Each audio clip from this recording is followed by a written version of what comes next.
On est situé juste à côté de la station de radioastronomie de Nançay, qui est un centre de recherche. Nos plus proches voisins, ce sont les radiotélescopes sur le site de la station. Et nous, notre objectif, c'est de présenter au grand public à quoi servent ces instruments, comment ils fonctionnent. Et donc, on parle également d'astronomie au sens plus large, avec des expositions et des séances de planétarium, des ateliers, donc pour le grand public. Quand on arrive sur le site, sur le parking, on voit une espèce de grand mur métallique blanc, de poteaux blancs. Est-ce que vous pouvez nous dire ce que c'est ?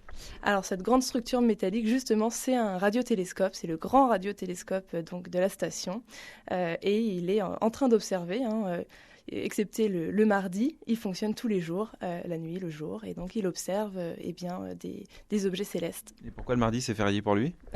Parce que jour de maintenance, quand il y a des choses à faire, voilà, c'est le mardi qu'elles sont faites. La fête de la science cette semaine, quelle va être votre action pour cette grande fête de la science ?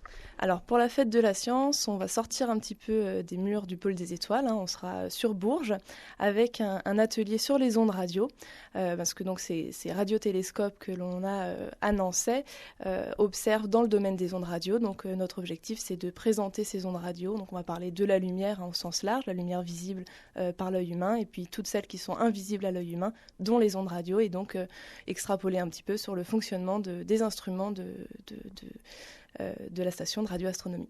Bon, ça ne va pas interférer avec les ondes radio de France Bleu Berry, rassurez-nous. Pas de souci. Bourges n'est pas situé dans la zone de protection radio de la station. Vous attendez quoi un peu de cette fête de la science ?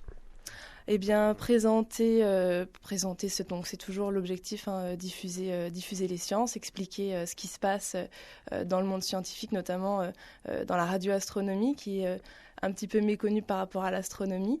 Donc, l'idée, c'est de expliquer le fonctionnement de ces instruments et puis expliquer surtout ce qui se passe à Nançay, dans le 18.